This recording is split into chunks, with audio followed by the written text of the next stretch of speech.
Masz w głowie jedno wspomnienie, którego jesteś absolutnie pewny. Widzisz je dokładnie. Wiesz, gdzie stałeś, co czułeś, jak się skończyło. Ale część tego nigdy się nie wydarzyła. Nie dlatego, że masz słabą pamięć. Każdy tak ma. Codziennie, po cichu, twój mózg dokłada rzeczy, których nie było i podaje ci je jako prawdę. Z tą samą pewnością, co całą resztę. Dlaczego pamiętasz rzeczy, które nigdy się nie zdarzyły? I nie chodzi o jakiś drobny błąd na marginesie. To sięga aż do wspomnień, na których zbudowałeś to, kim jesteś. I do jednego wrócę na sam koniec. Do tego jednego wspomnienia, które kochasz najbardziej. Bo akurat z nim twój mózg zrobił najwięcej. W 1932 roku psycholog z Cambridge dał ludziom do przeczytania krótką, dziwną historię.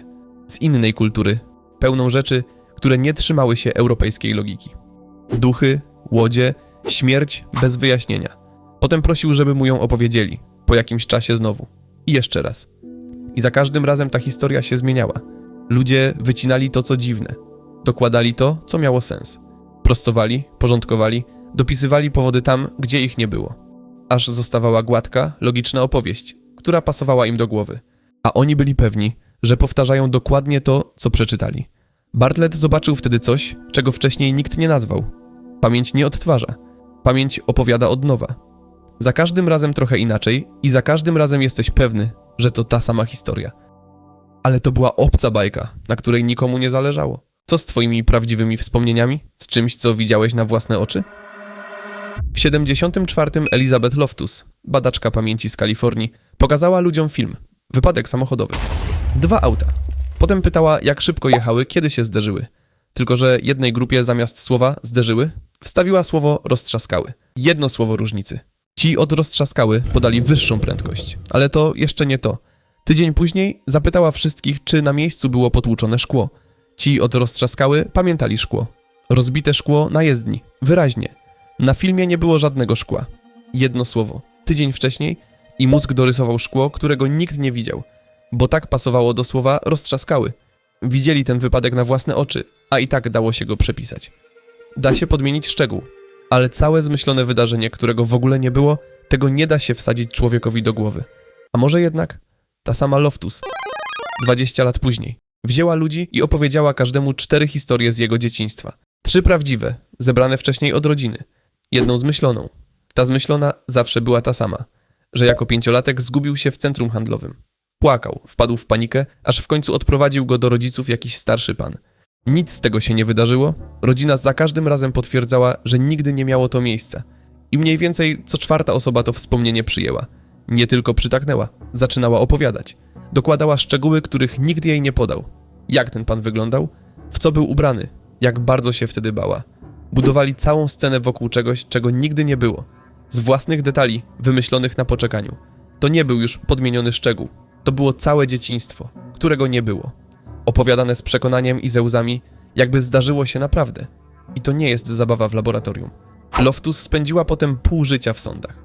Zeznawała w setkach spraw, w których wszystko wisiało na jednym. Na człowieku, który stawał przed sądem, wskazywał palcem oskarżonego i mówił, że jest absolutnie pewny. To on! Pamiętam tę twarz. Bo pomylony świadek to najczęstsza pojedyncza przyczyna wyroków, które później obalono badaniem DNA. Ponad 2/3 z nich. Niewinni ludzie szli siedzieć na lata, czasem na dziesiątki lat, bo ktoś pamiętał ich twarz. Pamiętał ją wyraźnie. Pamiętał z całą pewnością, a była nie ta. Dobra, ale to były sprawy sprzed lat. Albo twarz obcego w stresie i tłoku. A wspomnienia, które wydają się nie do ruszenia? Te wyryte w jednej sekundzie, kiedy stało się coś ogromnego i świat na moment zamarł. Pamiętasz wtedy wszystko. Gdzie stałeś? Kto ci powiedział, co miałeś na sobie? Pamięć jak zdjęcie. I okazuje się, że to właśnie te wspomnienia kłamią najbardziej. W 86 na oczach całej Ameryki wybuchł prom kosmiczny Challenger. Ludzie oglądali to na żywo w telewizji.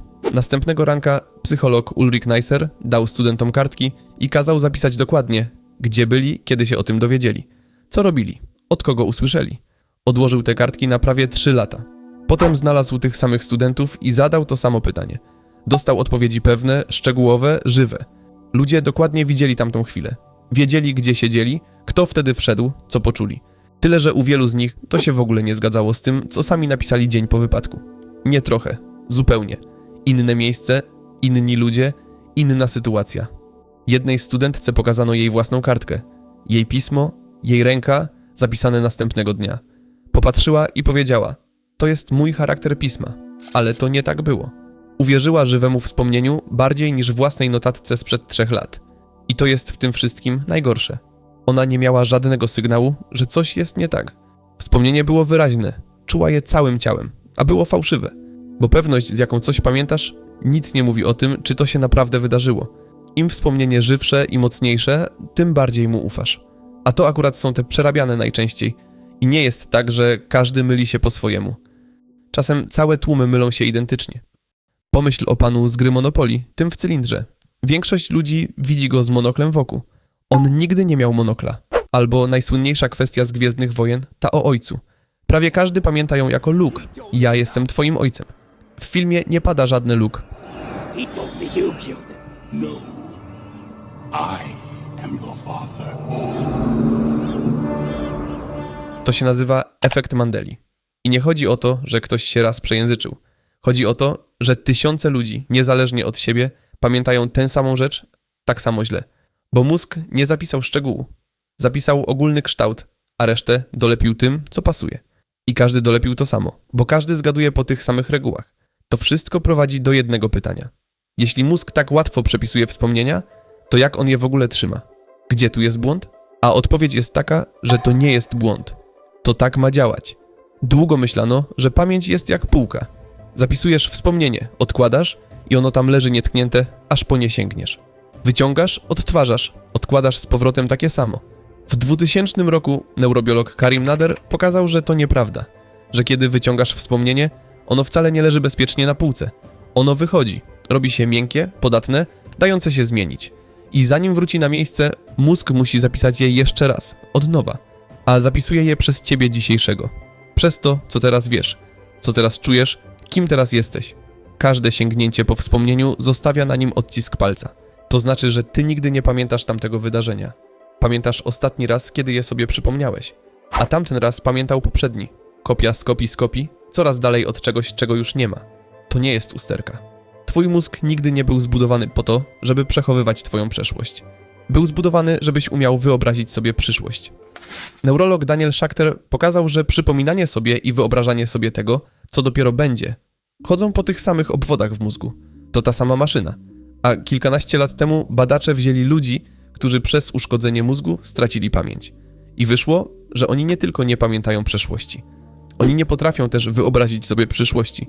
Kiedy każesz takiemu człowiekowi opisać, jak będzie wyglądał jego jutrzejszy dzień na plaży, on nie umie nic złożyć. Pusto. Bo do wymyślenia przyszłości mózg używa kawałków przeszłości. Tnie stare wspomnienia i skleja z nich to, czego jeszcze nie było.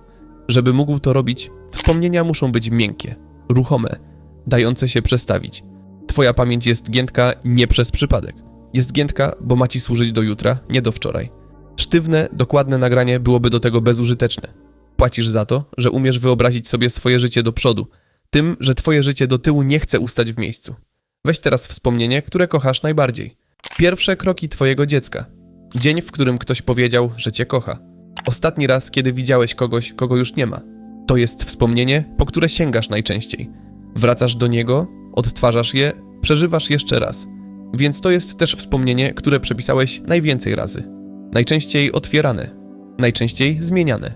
Im coś jest dla ciebie cenniejsze, tym bardziej jest przerobione. To, co masz teraz w głowie, to nie jest tamten dzień. To wersja, którą złożyłeś ostatnim razem. Wsiąkło w nią wszystko, co przydarzyło ci się od tamtej pory. A oryginału już nie ma. Nie da się do niego wrócić, bo za każdym razem, kiedy próbujesz, znowu go nadpisujesz. I nigdy się nie zorientujesz. Nie ma dziury, nie ma napisu, tu coś zmieniono. Jest gładki, pewny, wyraźny obraz. Ten sam, którym się wzruszasz. Ten, z którego zbudowałeś to, kim jesteś. Masz w głowie wspomnienia, których jesteś absolutnie pewny. Widzisz je dokładnie. I właśnie te, do których wracasz najczęściej, są dziś najdalej od tego, co wydarzyło się naprawdę. Nie pamiętasz swojego życia. Pamiętasz ostatnią wersję, którą sobie o nim opowiedziałeś.